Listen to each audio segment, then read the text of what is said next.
the Russians interfered in our election during the 2016 cycle. They did it with purpose, they did it with sophistication, they did it with overwhelming technical efforts, and it was an active measures campaign driven from the top of that government. There is no fuzz on that. It is a high confidence judgment of the entire intelligence community, and the members of this committee have seen the intelligence. It's not a close call. That happened. That's about as unfake as you can possibly get.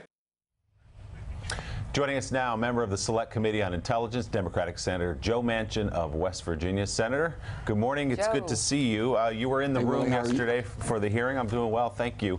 What was the biggest thing you learned yesterday? What was your takeaway? Something you walked into that room you didn't know, and after hearing Director Comey's testimony, you now know. Willie, first of all, if I could say to Mika, I want you to know that my wife, Gail, and I and our family, our thoughts and prayers are with you today and your family as you say goodbye to your dad. I just want you to know that we're thinking of you very, very deeply. Thank you. We are saying goodbye today, actually. After the show, we're all going to church. I know. And, Senator, thank you. Thank you so much. Thank you. Know. So now to Willie's question.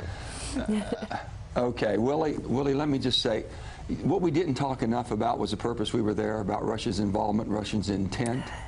How doggedly that they tried everything humanly possible, and they will continue to keep trying and hitting on us to change how we do business in America, how we elect our officials, the confidence we have in our government. They will do everything they can in their power to disrupt. They're not our allies. They're not our friends. We need to work with them and have a working relationship. I'm the first to say that. But I also know their purpose and what they're trying to do, and we're not going to tolerate it or stand for it, and I want the public to know about it. And that was a point, Senator, that Director Comey made over and over again. He said this is not a Republican or a Democrat thing. He said that Russia has attacked us and they will be back for more. They'll be back in our next election, so we've got to be vigilant about it. But in terms of the relationship between the Russian investigation, this White House, what was something new that you learned? What can Americans take away from that hearing?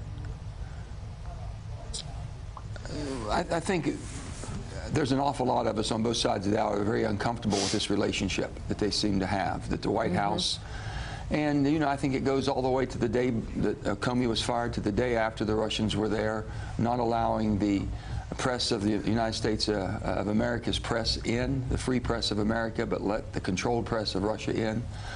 Those are a lot of concerning things, and people have talked about that.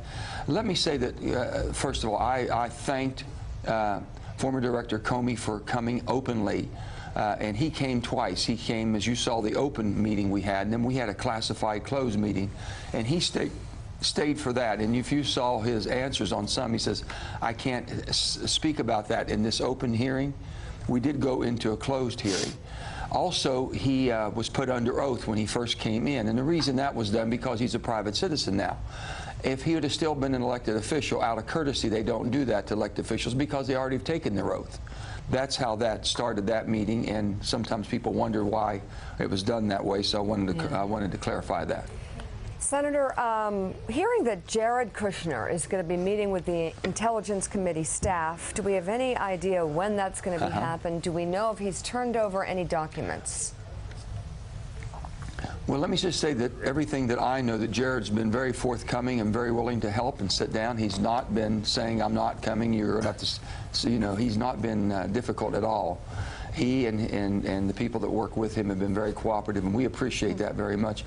Mika, I've said, if everyone would just come forth, if you saw the meeting the day before that we had with the 4 highest intelligent people we had, as far as our FBI director, and now the acting attorney general on this Russian investigation, we had Mike Rogers and also Dan Coats.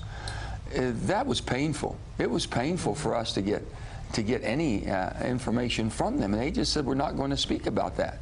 I felt that absolutely horrible that they would take that position. It was almost on the brinks of contempt because it was not classified information we were asking in an open meeting, and so they did say, and I was very appreciative of this, I asked point blank Mike Rogers and Dan Coats, would you answer differently if you came into the closed secured meeting that we have? They said yes, and I asked if they would come that afternoon. Well, it couldn't be arranged. If you recall that, we're going to get them in there. I want to hear from them. They have to answer to this. Patty. Senator, after hearing the White House counsel, Mr. Kasowitz, basically saying that the president didn't ask for loyalty and didn't ask Mr. Comey to back off on the Flynn investigation, and you heard the director yesterday, you were there. Who to you seems more credible? If this is going to come down to he said, who do you believe, Jim Comey or Donald Trump's lawyer's account? Well, let's just set the stage. Let's set the stage of what we were in. We were in an open meeting. He was sworn in under oath. He is a professional law enforcement officer at the highest degree, knowing the consequences if you lie under oath to a Senate committee.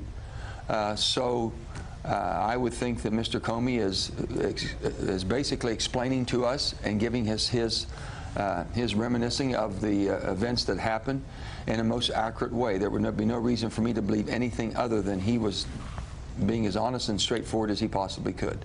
Does that mean you don't believe the White House counsel's account?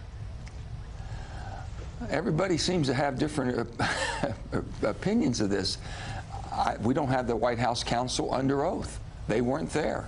I'd like for them to come if they want to go and make that statement in front of us and come under oath and give us the same recollection of what they have. I guess that would be the way that you could find out. But until that happens, we only had one person under oath, and that was James Comey. And, you know, he knows the consequences. You cannot come in front of a committee, raise your hand, and swear in, and be sworn in, and then sit down and tell us something completely false or lie to us. It just doesn't work. Mark Halperin? We'll see. This is troubling, very troubling, and you know that. I mean, we've got to get past this, and we've got to find out the facts and move on. I was hoping, all of you there, and Mark, I know I'll go right to you, but I was hoping that everybody came away yesterday seeing that that was a bipartisan professional approach to what we should be doing our job in a committee.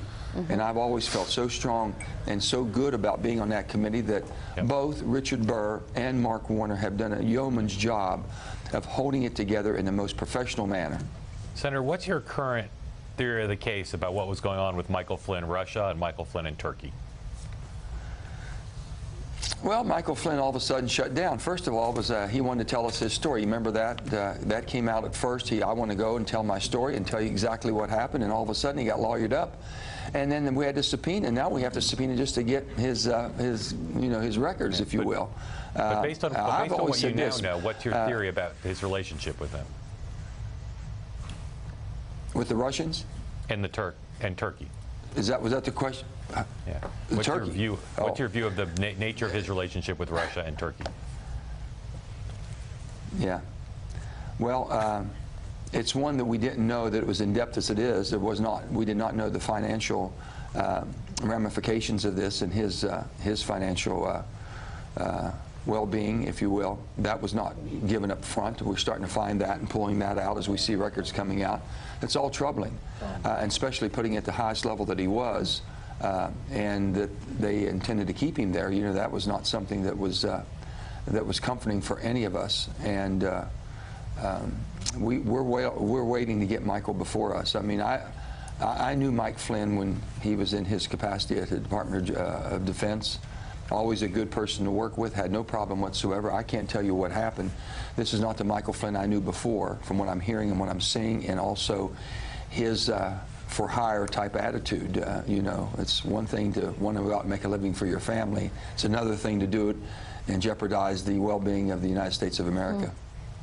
Senator Joe Manchin, we'll end it there. Thank you very, very much for being on this morning, and thank you for your kind words.